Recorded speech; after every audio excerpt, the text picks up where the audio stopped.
Bwana Yesu asifiwe. Bwana Yesu asifiwe sana. Namshukuru Mungu kwa kupata kibali kukanyaga madhabahuni hapa. Tutaenda kujifunza leo somo zuri sana, usikate tamaa. Maana kuna watu wanakata tamaa mbalimbali kwenye kazi, kwenye maisha, kwenye ndoa, kwenye utafutaji wa kila hali, kwenye masomo. Wanasema hivi, usilie tena kwa sababu waliokuumiza nimewaona machozi yako yote. Na hakuna hata tonye moja lililopotea mbele zangu.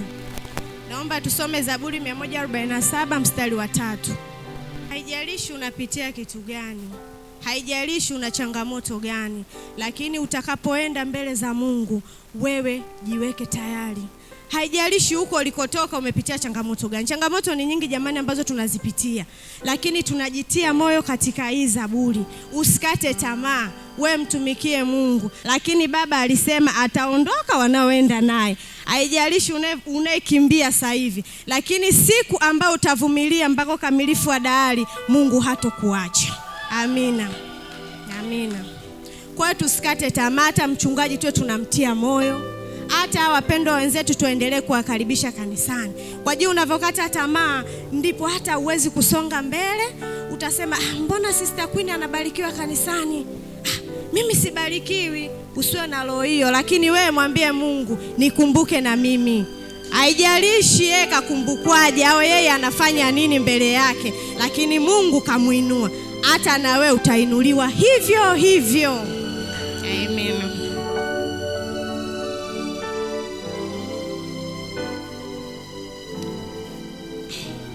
Tunasema, uliyekataliwa na watu, mimi nakukubali. Uliyeachwa peke yako, mimi niko pamoja nawe. Uliyevunjwa moyo, nitakuponya. Nitakuponya moyo wako taratibu mpaka utabasamu tena.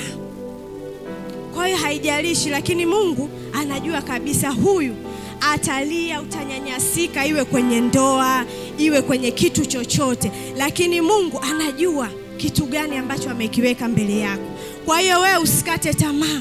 Ukasema mimi Mungu mbona anioni? Mimi najitoa kanisani kila siku, mimi Mungu mbona anibariki? Lakini wewe usikate tamaa.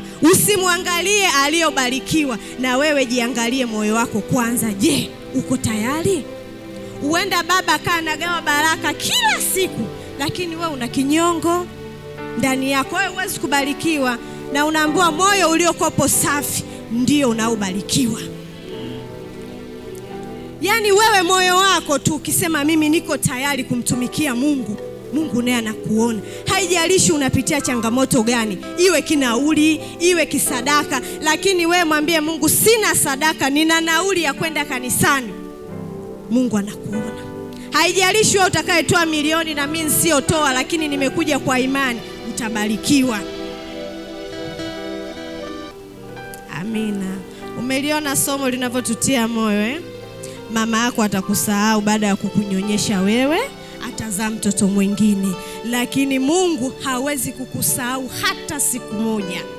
Haijalishi utapitia changamoto gani, lakini Mungu bado atakukumbatia na mbawa zake. Hawezi kukusahau kivyo vyote vile. Hata ungetenda dhambi mara 100, lakini siku utakayorudi kwa Mungu, Mungu anakupokea. Na Mungu atakukumbatia kwa sababu umerudi katika hali yake, na hawezi kukusahau. Unaweza kuwa na watoto 100, ukasahau hata majina ya watoto wako, lakini Mungu atakumbuka kila kitu. Kama Meshaki na Abednego alivyotupa kwenye tanuri la moto, watu walimshangaa Mungu, lakini wao walimtukuza Mungu kwa sababu moto uliowaka ndani ulikuwa ni moto ni mkubwa, huwezi kuzimika kwa kitu chochote, lakini walitoka wakiwa wazima na wanamtukuza Mungu. Kwa hiyo hata na sisi tusikate tamaa, tuendelee kumtukuza Mungu. Haijalishi ni kitu gani, haijalishi utapitia kitu gani, lakini wewe simama, ng'ang'ana kama yule mwanamke aliyotoka damu miaka 12. Alipong'ang'ana kulishika pindo la Yesu, hakika Mungu alimuona. Hakuangalia mimi ni hii hali yangu ya kuchafuka, hakuangalia sina kitu, lakini aling'ang'ana.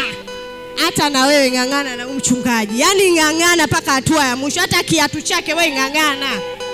Yaani ng'ang'ana. Unajua maana ya kung'ang'ana? Wewe ng'ang'ana, usijali watasema huyu anajipendekeza kwa mchungaji. Hapana. Wewe ng'ang'ana, hata suti ng'ang'ana.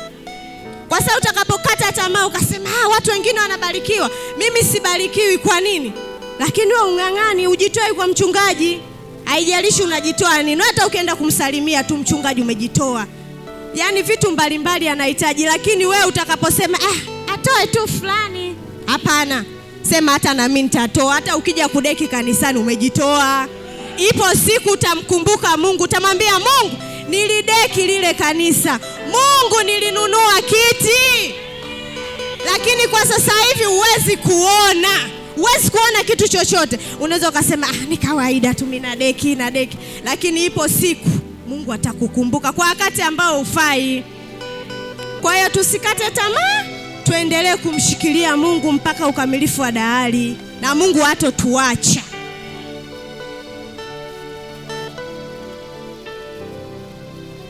Afana kwambiaje? Usijione huna thamani kwa sababu tu alikuacha. Thamani yako haipimwi na aliyekukataa. Thamani yako imo ndani ya kusudi lililowekwa ndani yako. Zaburi 34 mstari wa 18. Bwana yu karibu. Bwana yu karibu nao waliovunjika moyo na waliopondeka waokoa. Kwa sababu haijalishi wewe uko ushapita mangapi, lakini Mungu ana kusudi lako. Kwa hiyo hapo unapokaa ukasema Mungu nione, lakini Mungu anaangalia moyo wako. Hu tayari? Haijalishi umefanya kitu gani, lakini Mungu anakuangalia huo moyo wako uliopondeka. Haijalishi una kitu gani kizito, kwa sababu tukisema kila mtu aongee maisha anayoyapitia hatutomaliza. Lakini wewe unajua kitu chako ni kipi. Lakini Mungu siku ya leo anakuganga moyo wako. Anakuganga, usikate tamaa, iwe kimasomo, iwe kibiashara, iwe ni vitu mbalimbali unavyopitia, lakini Mungu leo anakuganga moyo wako. Yaani haijalishi ni nini, lakini tutakapomtumikia Mungu, tukimuita Mungu sehemu yote, iwe hata iwe na ugumu kiasi gani, lakini wewe ukamwita Mungu, Mungu niko mahali hapa nione. Haijalishi Mungu atakujibu lini, haijalishi Mungu atakujibu muda gani, lakini Mungu anakujaga kwa wakati usiofaa. Yaani ule wakati ambao umeshakata tamaa kabisa. Unasema mimi naomba sana, natoa sadaka sana, lakini hamna hata kitu ambacho mimi nakipata. Bora tu nisiende kanisani leo. Lakini ile siku ambayo unakata tamaa ndo kuna muujiza wako kanisani upo. Bwana Yesu asifiwe.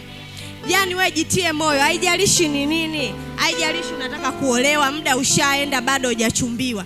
Haijalishi umezaa, umefanya, lakini wewe mwambie Mungu, hivi ndio nilivyo, lakini Mungu hapa ninaposali utanitoa na ukanibariki na utanitoa mahali hapa ambapo hii nimeishikilia si sahihi maishani mwangu. Kwa hiyo tusikate tamaa, tuendelee kumtumikia Mungu, tujitoe kanisani. Amina. Nadhani jamani tutakuwa tumejifunza kitu. Tumejifunza kitu, tuvifanyie kazi. Haijalishi ni nini tutapitia, lakini Mungu yupo pamoja nasi, anatupenda, anatusamini, na mpaka leo ametupa kibali. Wewe ni nani mpaka leo?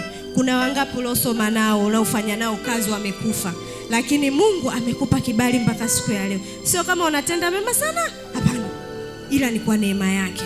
Lakini wewe mwambie tu Mungu asante. Asante mimi, asante na watu wengine. Asante hata kwa ajili ya familia yangu. Asante hata kwa ajili ya hii kazi, maana ulisema utatubariki kwa kazi ya mikono yako. Kwa hata hii mikono unapoiombea ndipo Mungu anakuona. Tumshukuru Mungu kwa neno la leo.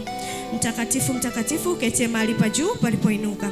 Ninasema asante Mungu, si kwa akili zangu, lakini ni wewe Roho Mtakatifu. Asante Mungu kwa kutupa kibali kukutana mahali hapa. Asante Mungu kwa ajili ya somo hili Baba. Tunaomba Mungu likae katika vinywa vyetu, vikae katika akili zetu. Mungu sasa ukatubariki Baba. Tunakushukuru Mungu wa Isaka na Yakobo, Mungu wa Ibrahim. Sifa na utukufu ni vyako kwako Jehova. Mimi nakushukuru Mungu, nikiomba nikiamini katika jina lako Yesu Kristo. Amen.